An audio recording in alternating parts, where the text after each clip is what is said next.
লঙ্কা পৌরসভার বর্তমান ২৭ জন সাফাই কর্মীকে অতি সত্বর স্থায়ী নিযুক্তি না দিলে ১১ই মার্চ থেকে ৩ দিনের কর্মবিরতি পালন করা হবে। লঙ্কায় এসে পৌরসভার সাফাই কর্মীদের উপস্থিতিতে আজ সাংবাদিকদের জানালেন সারা অসম হরিজন মজদুর ইউনিয়নের অসম রাজ্যিক সাধারণ সম্পাদক দীননাথ বাসফর।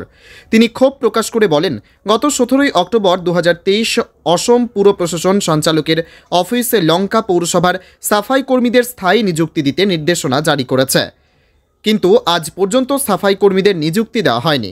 তিনি অভিযোগ করে বলেন, অফিসে কর্মরত অন্য ৬ জনকে স্থায়ী নিযুক্তি দেওয়ার পরিকল্পনা চালাচ্ছে লঙ্কা পৌরসভা। সেই অৰ্ডাৰ আমাৰ অসমত যিমান মিউনিচিপালিটি আছে ১০০-৪০০ মিউনিচিপালিটি আছে, এই মিউনিচিপালিটি মানে সব গ'ল। তাত ক্লিয়াৰ লিখা আছে, আমাৰ অসম চৰকাৰে নিৰ্দেশ দিছে যে এই চাফাই কৰ্মচাৰী যিসকল আছে তেওঁলোকক পাৰ্মানেণ্ট কৰিব লাগে। এই নিৰ্দেশ কিন্তু অসমত কোনো এটা মিউনিচিপালিটিতে আজিলৈকে কাৰ্যকৰী কৰা নাই। আমি কিছুমান মিউনিচিপালিটিত এতিয়ালৈকে গৈ পাইছোঁ আৰু গৈ চেয়াৰমেনৰ লগত লগ কৰিছোঁ। তেওঁলোকে নকৰিম বুলি নকয়, কৰিম বুলি কয়, কিন্তু কেতিয়া কৰিব তাৰ নিশ্চিত নাই। গতিকে আজি আমি কিছুদিন আগতে আমাৰ লংকাৰ চাফাই কৰ্মচাৰীৰ কাৰণে আমি ইয়াতে চেয়াৰমেনক লগ কৰা হৈছিল। চেয়াৰমেনে মানে সেই অৰ্ডাৰটোক কিন্তু তেওঁ চেয়াৰমেনে কিন্তু কৈছিল যে নাই, আমি এই অৰ্ডাৰত আমি পাৰ্মানেণ্ট কৰিব নোৱাৰোঁ। তাৰপিছত আমাৰ লংকাৰ চাফাই কৰ্মচাৰীসকলক লৈ ডাইৰেক্টৰক আৰু ডাইৰেক্টৰক সুধিলোঁ যে আপুনি যে কিয় অৰ্ডাৰ দিছে মিউনিচিপাল এডমিনিষ্ট্ৰেশ্যনৰ ডাইৰেক্টৰ, এই অৰ্ডাৰটো দেখোন কোনো মিউনিচিপালিটিয়ে নামানে, এইটো কাৰ্যকৰী হ'বনে? বোলে ডেফিনেটলি হ'ব। তেনেহ'লে আপোনাৰ লংকাত যিটো কিয় কৈছে, লংকাৰ মানুহ আহিছে। তেতিয়া কৰিলে কি, ডাইৰেক্টৰে ফোন কৰিলে ২৮ নৱেম্বৰত ফোন কৰিলে। আমাৰ চেয়াৰমেনে ক'লে যে আমি নেক্সট বৰ্ডৰ মিটিঙত আমি এইটো পাছ কৰি দিম। ২৯ তাৰিখে ২০২৩ নৱেম্বৰ মাহৰ ২৯ তাৰিখে ইয়াতে বৰ্ডত পাছ কৰিছে বুলি আমি শুনিছিলোঁ। তাৰপিছত আমি দেখিছোঁ যে যিহেতু পাছ কৰিছে তেওঁলোকে এতিয়া নিযুক্তিটো পাব, কিন্তু আজিলৈকে নিযুক্তি পোৱা নাই। মাজতে আমি লগ কৰিছোঁ এক্সিকিউটিভ অফিচাৰক। এক্সিকিউটিভ অফিচাৰে আমাক চিঠি দিছে যে আমি নটিচ এটা দিছিলোঁ যে ১৪ দিনৰ ভিতৰত আলাপ আলোচনাৰ মাজেদি এই অৰ্ডাৰটো যদি কাৰ্যকৰী নকৰে তেনেহ'লে ইউনিয়নে ধৰ্মঘট ৩দিনীয়া ধৰ্মঘট কৰিব। এই কথা কোৱাৰ পিছত আমি লিখিত দিয়াৰ পিছত তেওঁলোকে কিন্তু এখন চিঠি দিছে মোক।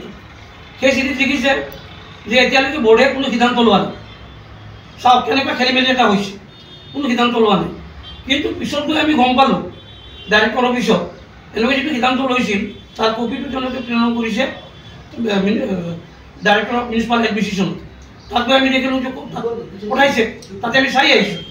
এতিয়া আমাৰ চেয়াৰমেনে কয় যে আমি কোনো বৰ্ডৰ ডিচিশ্যনে লোৱা নাই।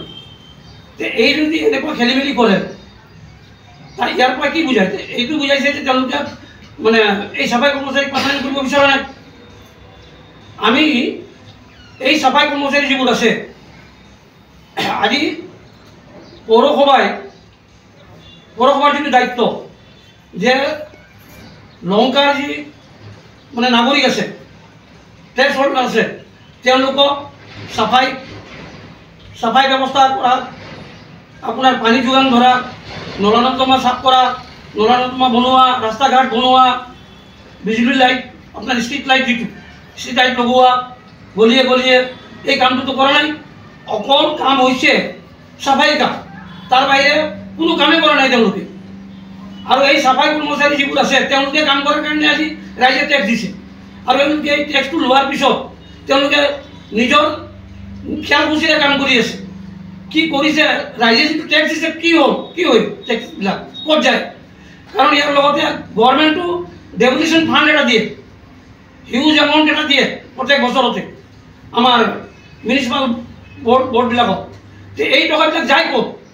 একফালে গভৰ্ণমেণ্টৰ টকা আহে, আনফালে আমাৰ ৰাইজৰ টকা, টেক্স হোল্ডাৰে টেক্স দিয়ে। সেই টকাবিলাক এই ধনবিলাক ক'ত যায়? তেওঁলোকে ক'ত খৰচ কৰে? কেলে এই চাফাই কৰ্মচাৰীক পাৰ্মানেণ্ট কৰিব নোৱাৰিব? কেলে তেওঁলোকক এই মানে দৰমহা দিব নোৱাৰিব? নিশ্চয় পাৰিব, কিন্তু নিশ্চয় তাতে কিবা সুৰম আছে, তেওঁলোকৰ মাজত কিবা খেলি মেলি আছে, যাৰ ফলত আজি তেওঁলোকে মানে আমাৰ চাফাই কামৰ বাহিৰে ৰাইজৰ একো কাম কৰিব পৰা নাই। আৰু এই চাফাই কৰ্মচাৰী যিবোৰ আছে তেওঁলোকে কাম কৰিছে, তেওঁলোকে দৰমহা দিব অপৰাগতভাৱে। গতিকে আমাৰ দাবী যে এই চাফাই কৰ্মচাৰী যদি পাৰ্মানেণ্ট নকৰে তেনেহ'লে আগন্তুক দিনত আমি অহা 11 তাৰিখৰ পৰা 3 দিনীয়া কৰ্মবিৰতি ধৰ্মঘট পালন কৰিম। 11 মাৰ্চৰ পৰা আমি 3 দিনীয়া ধৰ্মঘট পালন কৰিম। আপুনি মানে ক'ব বিচাৰিছে যে চৰকাৰে যে নিৰ্দেশ দিছে সেই নিৰ্দেশক তেওঁলোকে মানা নাই, কোনো প্ৰতিপক্ষসকলে মানা নাই, সেইটোও ক'ব বিচাৰিছে নেকি? চৰকাৰে যিটো নিৰ্দেশ দিছে সেইটো এই নিৰ্দেশটো পৰৱৰ্তীয়ে মানা নাই। অকল লংকাতে নহয়, গোটেই অসমতে পৰৱৰ্তীবিলাকে তেওঁলোকে মানা নাই। আজি এটা চৰকাৰৰ নিৰ্দেশ এটা কেলে নামানিব? এই ধৰ্মঘটটো যে হ'ব সমগ্ৰ অসমত হ'ব নে? নহয়, আমি লংকাত আৰম্ভ কৰিম। লঙ্কা থেকে বিপ্লজিৎ দেবেৰ ৰিপোৰ্ট, গণ আওয়াজ।